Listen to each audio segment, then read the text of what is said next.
Tribuna Histórica, programa institucional de la Academia de Historia de Palmira, para conocer y rescatar la memoria histórica y el patrimonio cultural de la Villa Las Palmas, con identidad y sentido de pertenencia. Palmira, ciudad de conocimiento. Directora Claudia Pérez Garzón. Presentadores académicos Estela Vallejo Cifuentes y Arnovio Díaz Ospina. Buenos días. Continuando con nuestro programa sobre los primeros pobladores del Valle del Cauca y específicamente los de Palmira, nos encontramos en compañía de la arqueóloga Sonia Blanco. Como ustedes saben, ella trabaja con INCIBA y ha participado en importantes excavaciones y hallazgos realizados a lo largo del valle del río Cauca. En relación a estos trabajos, como se han encontrado tantos hallazgos, sus estudios han arrojado interesantes resultados. Por ejemplo, se habla de dos periodos en estas culturas: el periodo temprano y el periodo tardío. Es bueno informarle a los televidentes si las culturas, los hallazgos encontrados en el Valle del Cauca corresponden a estos dos periodos. Efectivamente, el Valle del Cauca fue poblado desde hace por lo menos 10.000 años, de acuerdo con las evidencias arqueológicas que tenemos. Para organizar esa información, que proviene de múltiples cementerios y sitios de vivienda que hemos excavado, le hemos colocado nombres a esos yacimientos, a esos vestigios, y básicamente corresponden, como decía la profesora Estela, a dos periodos: el temprano y el tardío. El temprano, pues como su nombre lo indica, por obvias razones, corresponde a los primeros habitantes que habitaron, pues valga la redundancia, tanto el valle geográfico del río Cauca como la cordillera occidental, específicamente Calima. Entonces, para el valle del río Cauca, valle geográfico del río Cauca, ese temprano se llama periodo Malagana. Y para la cordillera occidental, o sea, para Calima, los periodos tempranos corresponden a Ilama y Yotoco. Eso quiere decir que Ilama y Yotoco estaban muy emparentados con el periodo Malagana. Para nosotros, más que una periodización o una denominación de periodos, es una gente que tenía unas mismas costumbres, procedía de un mismo ancestro común, pero que poblaron pues dos ecosistemas muy diferentes, como es el de la cordillera y el del valle geográfico. Ahora, la gente tardía, pues como su nombre lo indica, corresponde a los últimos habitantes prehispánicos que vivieron en estas tierras, o sea, los que encontraron los españoles a su llegada. También tiene diferentes nombres. Para el valle geográfico, hacia el sur, o sea, del río Amaime hasta Popayán, la gente se llama periodo Bolo Quebrada Seca. Y para la gente o los pueblos que vivieron de Tuluá hacia arriba hasta Medellín, se llama el periodo Quimbaya Tardío. Mientras que para la cordillera, o sea, para la Calima, se llama Sonso. También era gente que tenía un mismo ancestro común y compartían muchas características culturales que eran muy diferentes a los del periodo temprano. O sea, hay una ruptura cultural. Unos fueron los primeros que procedían entraron al Valle del Cauca por el Valle del Magdalena, que eran los tempranos, y los tardíos, al parecer, proceden de migraciones del sur. Qué bien, doctora, muy sencilla la explicación, porque uno de los objetivos de la academia es saberle llegar al público en general para divulgar los valores pertenecientes a estos pueblos que habitaron nuestro valle geográfico del río Cauca. En ese periodo temprano se mencionan, por ejemplo, Coronado, La Cristalina, Santa Bárbara, el Estadio, el Sembrador. Es bueno saber si estos hallazgos indican semejanzas con Malagana o hay grandes diferencias. Bueno, paradójicamente, y a esto me quiero referir, el periodo Malagana tomó su nombre de la hacienda en donde primeramente se hizo el descubrimiento en 1992. Pero paradójicamente Malagana ha sido muy poco estudiado por los investigadores, pues por las condiciones de seguridad ante todo y por la imposibilidad de obtener permisos por parte de los propietarios. Pues para Malagana solamente tenemos un reporte de una excavación de 7 tumbas prehispánicas, que eso no es nada frente al saqueo masivo que se ha venido haciendo en este sector. Fue prioridad y política nacional empezar a proteger sitios arqueológicos que tuvieran que ver con Malagana, o sea, que fueran del mismo periodo. Estamos hablando de unos 700 años que duró esta cultura establecida sobre estas tierras. Y desde 1993 los esfuerzos de los investigadores estuvieron focalizados en encontrar otros cementerios que fueran del mismo periodo, pero que nos pudieran aportar la información que fue imposible rescatar en Malagana. En ese sentido, en 1998 se encontró uno de los cementerios más grandes e importantes del suroccidente colombiano, como fue el caso de Coronado, en donde excavamos 170 tumbas que corresponden exactamente a ese periodo Malagana. Pudimos reconstruir sus formas, pudimos caracterizar la población, saber cómo era, si era alta, si era bajita, de qué enfermedades sufría, qué comían, cómo se enterraron, cuáles eran las características de las vasijas. Ese primer cementerio excavado por arqueólogos nos brindó toda una información que se replicó luego en otros yacimientos. Por ejemplo, no sé si sepan que donde hoy funciona el centro comercial Llano Grande, existe debajo de ese cementerio, especialmente en los cinemas, en el centro comercial existe un reducto de cementerio indígena. Nosotros excavamos allí unas 40 tumbas, también muy relacionadas con Malagana. Igual pasó en el estadio del Deportivo Cali, sobre todo en la tribuna oriental, se excavaron unas 60 tumbas que también corresponden a ese periodo Malagana, y en los barrios El Sembrador y Altamira se excavaron un poco menos tumbas, 6 tumbas en cada uno, también relacionadas con el periodo Malagana. Lo cual quiere decir que esta gente del temprano se asentó en toda esta terraza que hoy ocupa el casco urbano de Palmira, y por ende, y por eso se dice, y nosotros los investigadores lo afirmamos, que Palmira en su casco urbano tiene un potencial arqueológico grandísimo que está siendo vulnerado permanentemente por las construcciones no controladas, por buscadores de tesoros y por cualquier movimiento de tierra que se haga. Entonces, este es un llamado además para que preservemos y denunciemos la aparición de estos hallazgos, pues esto hace parte del patrimonio cultural y arqueológico de los palmiranos, que debemos como Estado, en este caso mío por ser funcionaria, rescatarlo y divulgarlo, y ustedes disfrutarlo y apropiarse de él. Qué bien, doctora, pero aquí pienso que existiendo una legislación al respecto sobre la conservación del patrimonio, el Estado ha sido débil en su acción.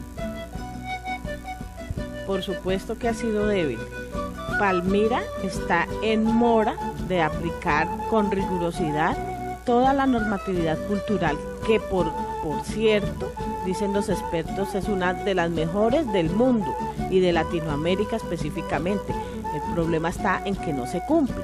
Por ejemplo, aquí en Palmira se siguen dando licencias de construcción en las zonas de expansión urbana sin tener en cuenta el componente arqueológico, a pesar de que se sabe de su potencial, a pesar de que existen mapas de potencial arqueológico, y se siguen destruyendo a diario. Entonces, por supuesto que estamos en mora de apropiar esa legislación y de hacerla cumplir, pues, y para eso hay órganos de control encargados de eso.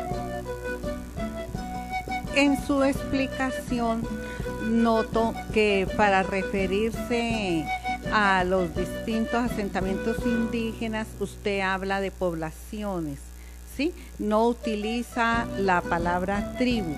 Como en los textos escolares aún se utiliza ese nombre, yo deseo que me haga que nos haga para todos una aclaración al respecto. Sí, infortunadamente en los textos escolares se siguen utilizando conceptos que hoy en día pues ya no se usan en términos científicos. Para nosotros tribu es una sociedad que tributaba siempre a un señor, a un cacique, pero resulta que estas sociedades eran unos pueblos bastante organizados que tenían una organización política, económica, social, que no se fundamentaba esencialmente en el tributo, sino en el trabajo comunitario, en el trabajo colectivo y en las alianzas estratégicas entre pueblos que les permitió subsistir durante mucho tiempo. Es que si vemos el caso, por ejemplo, de Malagana, que ya les dije que se asentó en estas tierras por lo menos de 700 años, 700 años es muchísimo tiempo frente al tiempo que ha transcurrido entre que llegó Cristóbal Colón y nosotros, apenas llevamos 500 y puntica de años. Entonces, estas sociedades estaban tan bien organizadas que no solamente rendían tributos a sus caciques o a sus dioses, sino que concentraban sus actividades, por ejemplo, en adecuar un medio para poder subsistir. Y por eso hicieron grandes modificaciones en el medio a través de caminos, de camellones, de eras de cultivo, de aldeas. La aldea de Malagana fue una aldea muy pujante, que hacia el 200 después de Cristo calculamos que vivían alrededor de unas 300 personas allí. Obviamente no era solo un cacique el que manejaba esa población, sino era una élite especializada, una élite con conocimientos de su medio, con conocimientos de ingeniería, con conocimientos de astronomía. Entonces el decirle tribu es minimizarla, porque de verdad estos pueblos fueron muy pujantes y muy bien organizados. Qué bien, doctora. Otra pregunta que me parece de sumo interés es la de la posición social que ocupaban las mujeres. ¿Sí? He leído que los roles, los oficios, los destinos, como dirían en el viejo Caldas, que ellas realizaban eran de gran importancia para la sociedad y así lo evidencian los hallazgos. Sí, por ejemplo, para el caso de Malagana, hemos afirmado siempre que era una sociedad matriarcal. El estatus que tenían las mujeres allí es evidente hasta en las mismas prácticas culturales. Son ellas, las mujeres me refiero, las que ostentan los mejores ajuares, o sea, los mejores objetos, elaborados en cerámica, en oro, pero ante todo en objetos rituales. Muchos caracoles marinos traídos desde muy lejos, muchas piedras semipreciosas acompañan a esas mujeres en sus entierros, lo cual está significando un estatus social. Bueno, doctora, una pregunta muy interesante para todos los televidentes es sobre el estatus social que ocupaban las mujeres. Tengo entendido que era muy importante, ¿sí? Y se evidencia en los hallazgos realizados. Sí, para el caso de Malagana específicamente, las evidencias apuntan a que eran sociedades matrilocales, matrilineales, matriarcales. Eso quiere decir que el poder se heredaba era a través de la mujer, y los ajuares funerarios, o sea, los objetos que acompañan a esas mujeres en los enterramientos son muy, muy especiales. Ellas son las que ostentan, en las que se ha evidenciado elementos en oro, en cerámica y en piedras semipreciosas que solo los portan ellas, y eso solo significaba una cosa: el valor de la mujer era incalculable en estas sociedades. Los roles que acompañaban ese estatus, pues obviamente, y como es por selección natural, estaban asociados a la crianza de los hijos, a la crianza de la educación de los hijos. Pues son ellas las que les enseñaban los diferentes oficios, a los hombres y a las mujeres, por supuesto. Son ellas las que distribuían la economía familiar, son ellas las que manifestaban la necesidad de ampliar la casa, de hacer alianzas estratégicas con otras poblaciones. Son ellas las que determinaban con quién se podían casar sus hijos, con quién no se podían casar sus hijos. Y eso es muy evidente ya en análisis que hemos hecho, por ejemplo, de la alimentación. Ellas eran las mejores alimentadas, ellas tenían las mejores condiciones de vida, ellas son las que menos tenían caries, las que menos sufrían de enfermedades articulares degenerativas, pero ellas también eran las que soportaban el mayor trabajo. Por ejemplo, en cuanto a musculatura, en cuanto a consistencia física, ellas llegaban a ser bastante desarrolladas, pues por el mismo trabajo de moler el maíz, de estar en esas posiciones pues hasta cierto punto incómodas todo el día. Desarrollaban una musculatura que en nada envidiaba a los hombres guerreros y pescadores.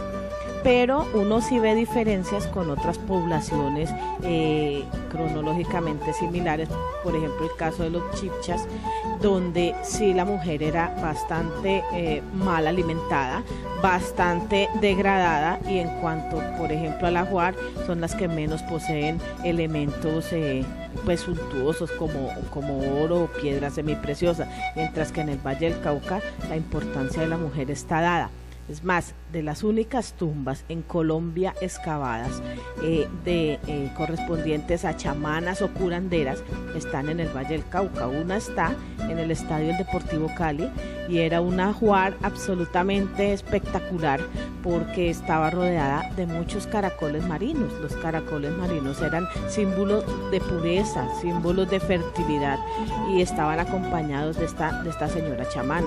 Tenemos otro caso en Obando, en el Valle del Cauca también, en donde esta señora, también chamana, tenía alrededor de unas 180 vasijas, mientras que los hombres tenían en promedio 20 o 30 vasijas. Entonces uno ve que de alguna forma durante los rituales de muerte se está reflejando el estatus pues de estas mujeres y la importancia.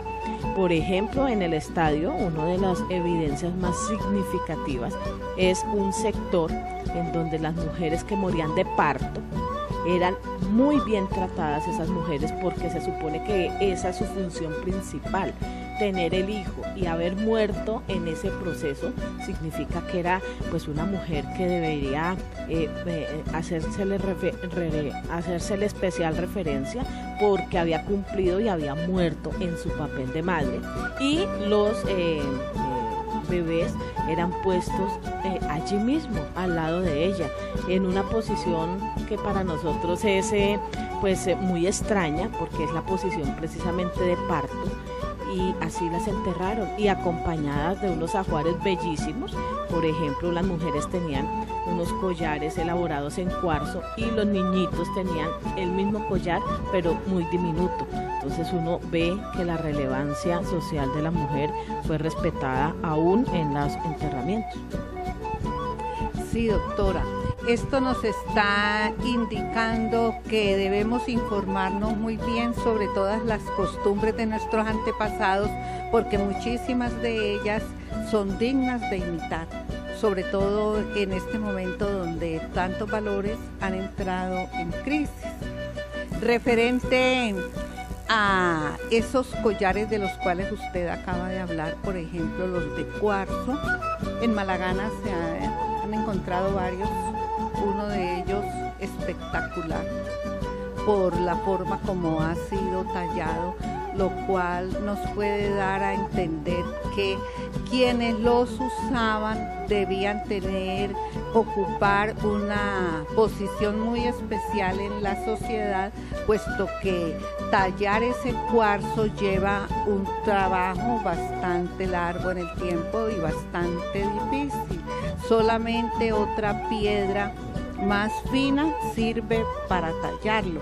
Entonces pienso que dedicarle tanto tiempo, tanto esmero, tanto trabajo, está indicando que ese collar era con unos fines muy especiales.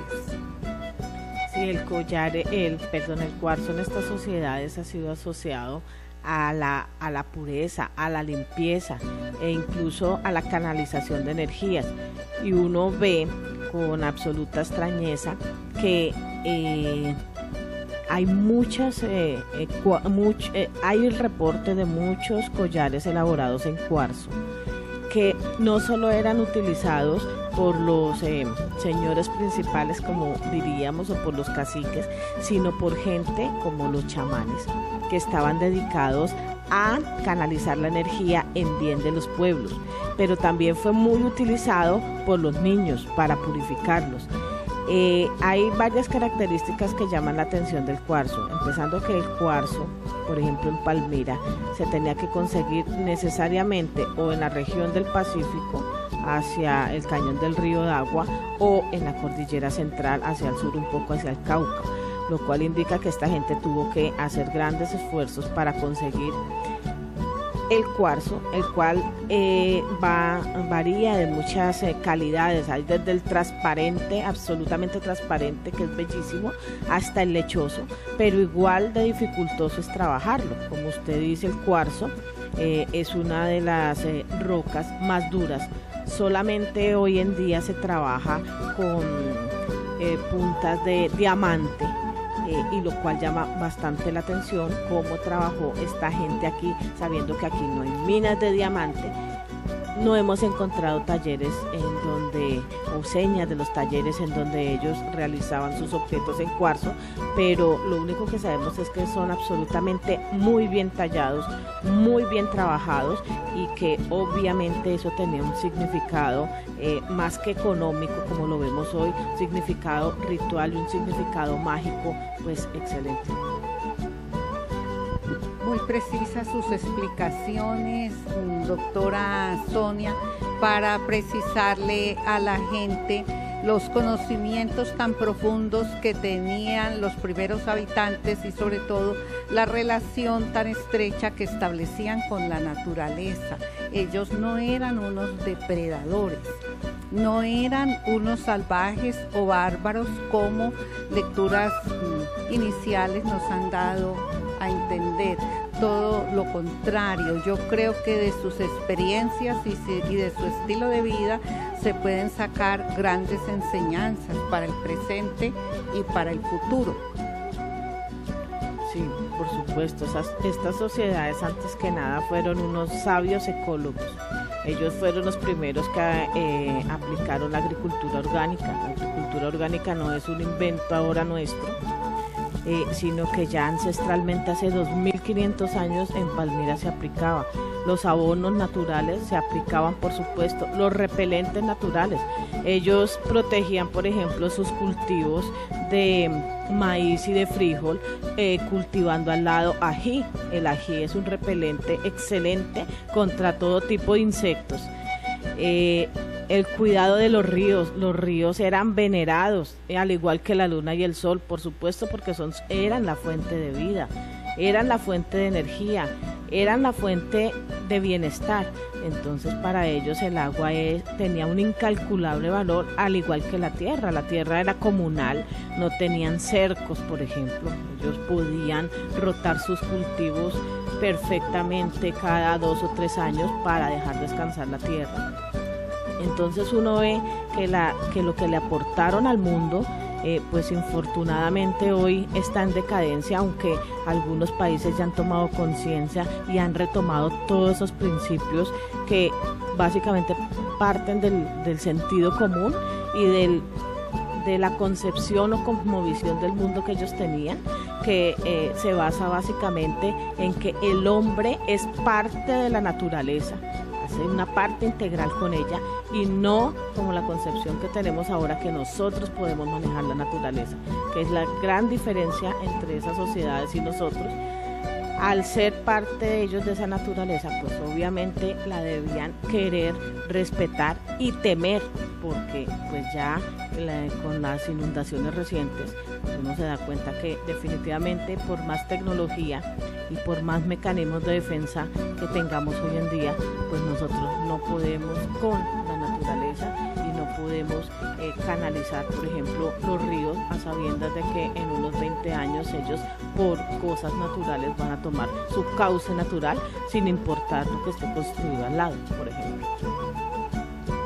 A ver, me parece también en este momento muy interesante preguntarle, Sonia, a la llegada de los españoles existían comunidades en Coronado, en el CIAR, ¿sí? Y en otros puntos donde se han hecho hallazgos por parte de INCIBA. Esos hallazgos evidencian las respuestas que dieron estas comunidades a los invasores españoles. Sí, cuando llegaron los españoles, efectivamente encontraron un valle geográfico absolutamente poblado, de gente muy bien organizada, que cultivaba esencialmente, su fortaleza económica era la agricultura, y esta gente se habían asentado o habían empezado a llegar al Valle del Cauca, como les dije anteriormente, desde el sur, y privilegiaron la cercanía a los ríos, pues porque eran fuente de energía y de alimento. Privilegiaron también las partes altas de las montañas. Hoy vemos en la cordillera central que adecuaron esa cordillera con aterrazamientos para hacer sus viviendas, para el cultivo, para el cuidado de los ríos. Establecieron caminos que hoy en día son evidentes, a pesar de la agricultura mecanizada, que conectaban la cordillera central con la costa pacífica, por ejemplo. Y esas sociedades, pues como ya les dije, pues tenían diferentes nombres dependiendo pues de donde primero fueron evidenciadas.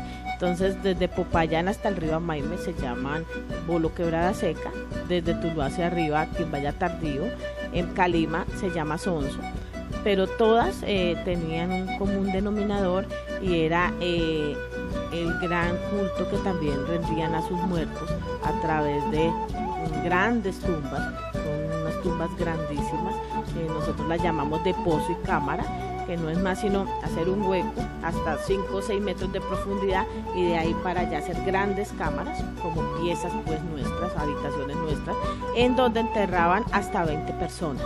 Eso es muy común desde Popayán, insisto, hasta Medellín, por las dos cordilleras.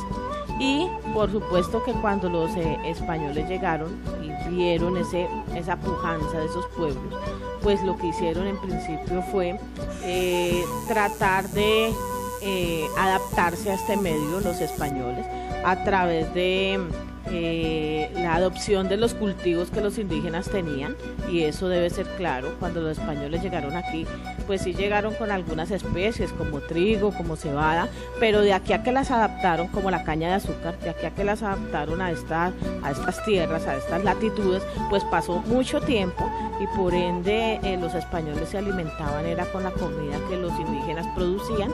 Pero el primer daño que produjeron fue un daño microbiano.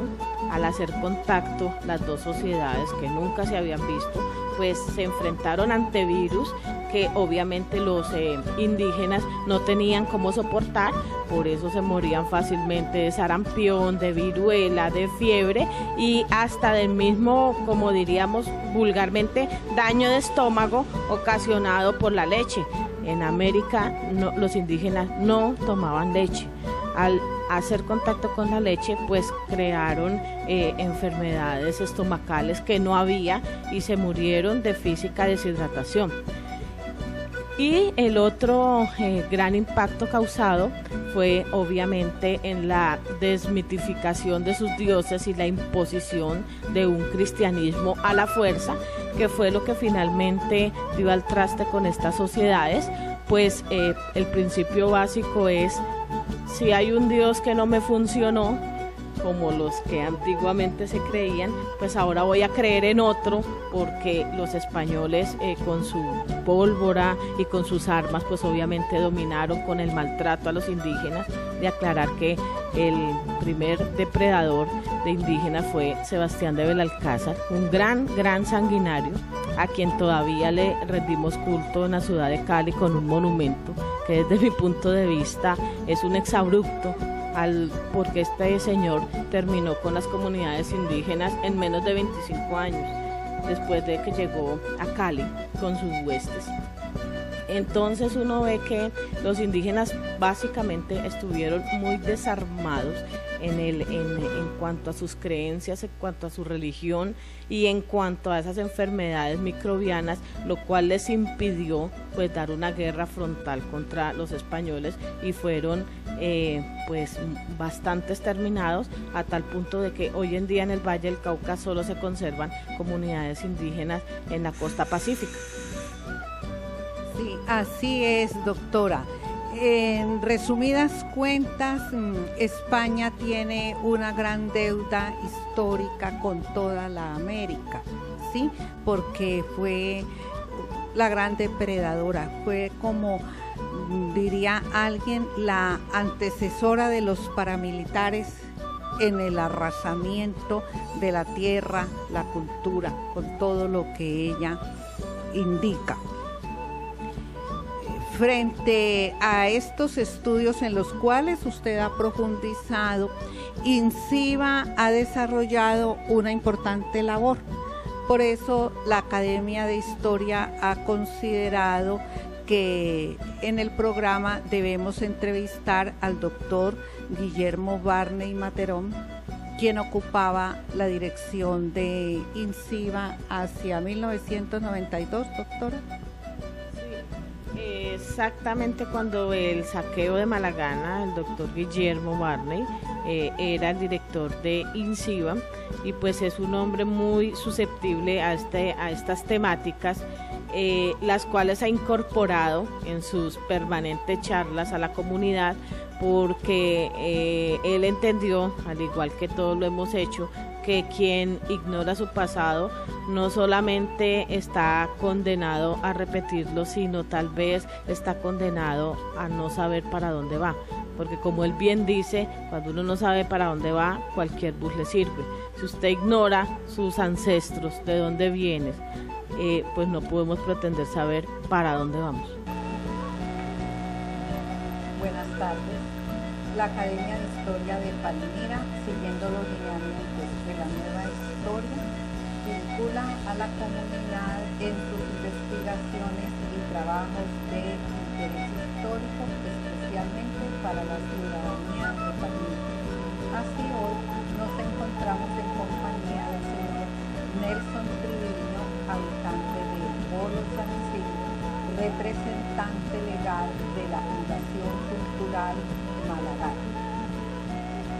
Señor Triviño,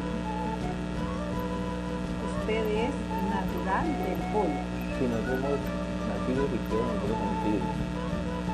¿Hace cuántos años vive la familia Triviño allí en ese sector? Mi abuela, que era Pérez, mi abuela ya más o menos 200 años. Por parte de mi abuela 200 años. Por parte de mi abuelo unos 100 años, viviendo en el Bolo San Isidro. Nosotros vivimos Bolo San Isidro, vereda La Trocha. O sea, que son propietarios de terrenos y propietarios de la historia. Claro, y bastante. Sí, qué interesante. ¿Usted me puede mencionar otras familias del sector? Familias que, pues los Montes, los Llanos, los Rivera, los Tenorios. Y tenemos acá hay unas 10 familias, ¿no? Que son familias de la zona, ¿no? Que siempre han estado en el Bolo San Isidro. de mucho tiempo, ¿no? Queremos que nos cuente sobre sus experiencias, sobre la composición de la comunidad, el estilo de vida de los habitantes y su participación como propietario, como habitante, cuando aquel nefasto acontecimiento del saqueo de 1992 específicamente. Pienso que para ustedes el saqueo fue sorpresivo. Sí, fue fortuito. ¿Qué hicieron? Bueno, le comento, pues, yo fue hace 20 años, ¿no? Por acontecimiento, en el cual yo creo que en esa época el pueblo era meramente agrícola, ¿no? Todo el mundo vivíamos de la agricultura, de cultivos de pan coger. Pero que ahorita en este momento el pueblo de San Isidro, le explico que un 95% del pueblo de San Isidro está sembrado en caña. La producción de caña, ¿qué hizo con el corregimiento? ¿No? Que disminuyó las fuentes de empleo. O sea que el pueblo en este momento carecemos de fuentes de empleo. ¿Qué pasa? Hace 20 años que eso fue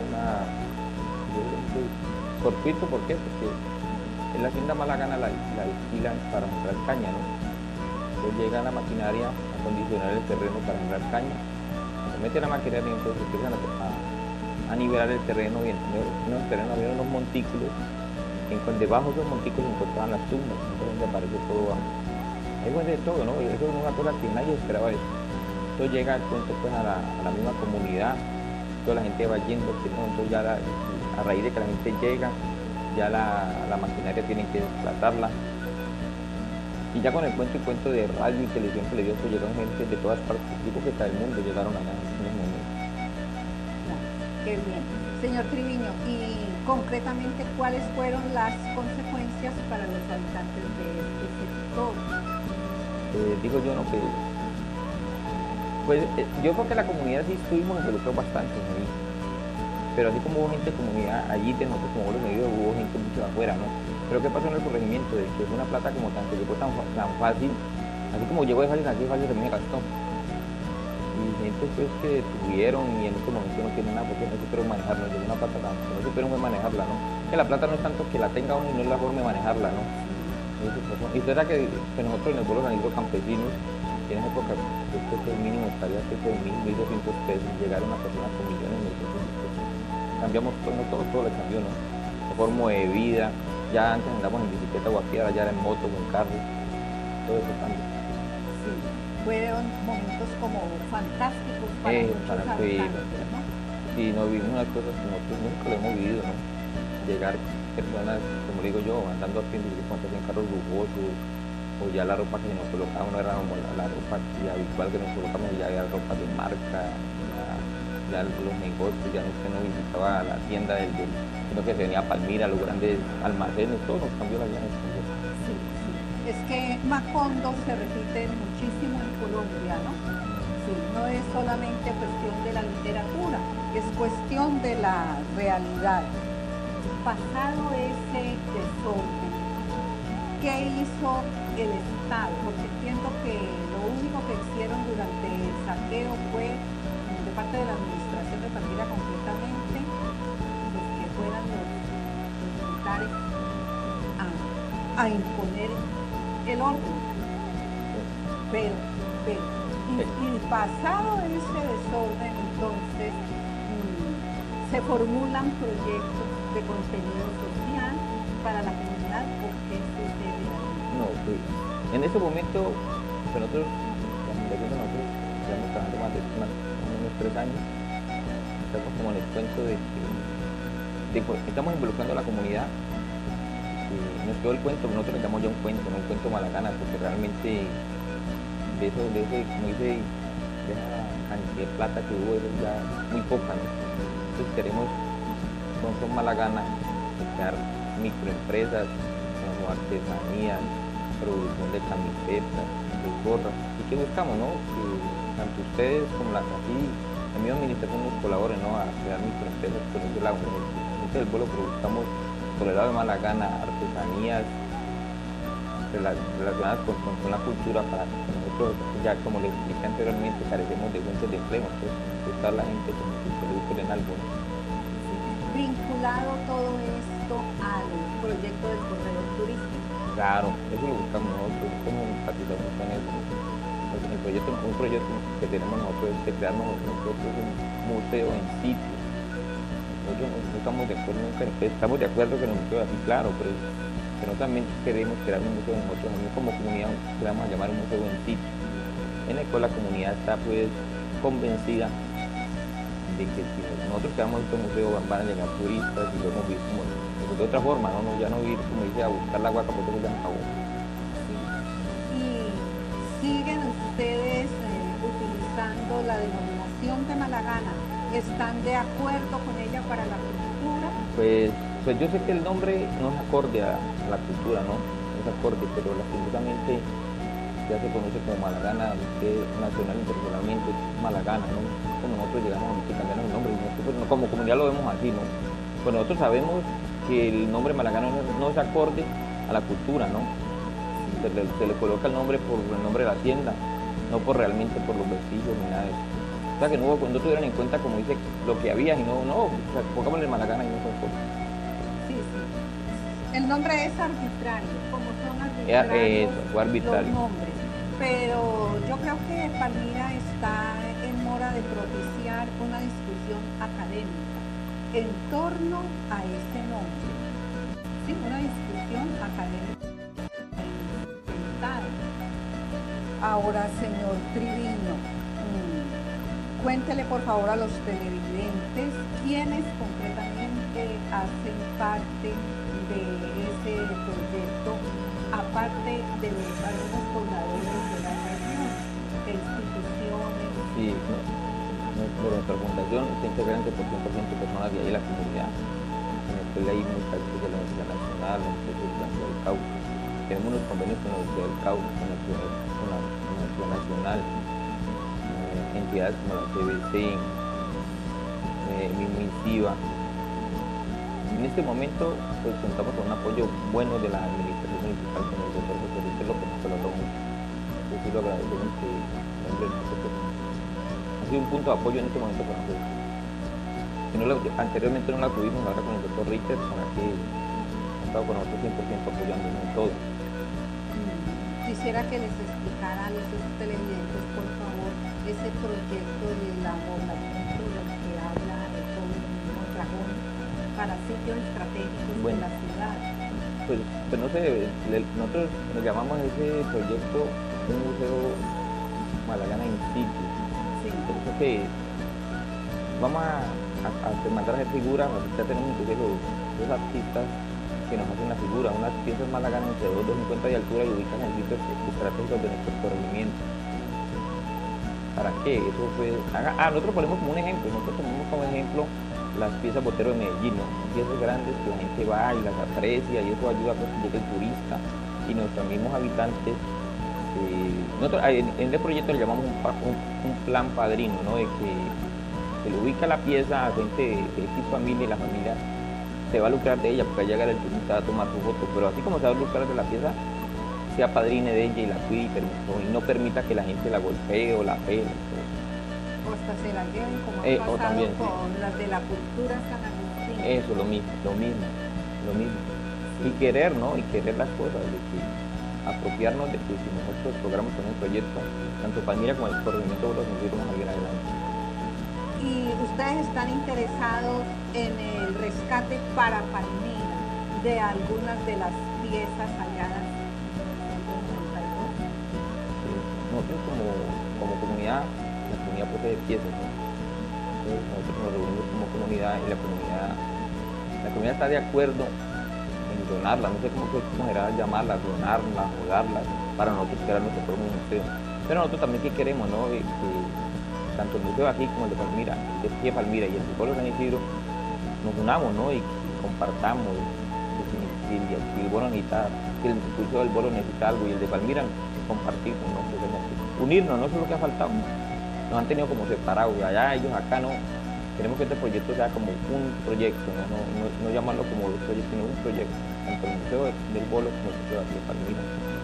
porque realmente lo que debe pesar allí es el criterio del conocimiento, del rescate de la memoria, del aprecio por los valores de aquellas ancestrales comunidades. Se nutre la Academia de Historia de Palmira y especialmente su espacio televisivo de historia. Agradezco su colaboración. Yo estoy para poner en cuenta. En realidad que estamos como comunidad les agradecemos mucho porque ustedes estuvieron hace como 10 días y eran con nosotros. Y nosotros estamos como comunidad de colaborar, ¿no? De colaborar en todo lo que necesiten, colaborar. Yo que la comunidad estuvo con ustedes, compartieron con la comunidad. Y bueno, lastimosamente estuvo la gente, pues, en el saqueo, pero esa gente que estuvo ahí también tiene conocimiento, ¿no? Entonces aprovechar el conocimiento, ¿no? Aprovechar el conocimiento de ustedes como academia y nosotros como comunidad y compartirlo con la comunidad. Podemos concluir entonces que Palmira tiene un alto potencial arqueológico, el cual debe ser apropiado y disfrutado por la comunidad a través de las instituciones encargadas de la protección, conservación, rehabilitación, valoración y divulgación creadas en el municipio para tal fin, como el Museo Arqueológico de Palmira, que próximamente abrirá sus puertas a la comunidad, y de iniciativas locales como las que desarrollan por parte de las diversas ONGs en la región del Bolo.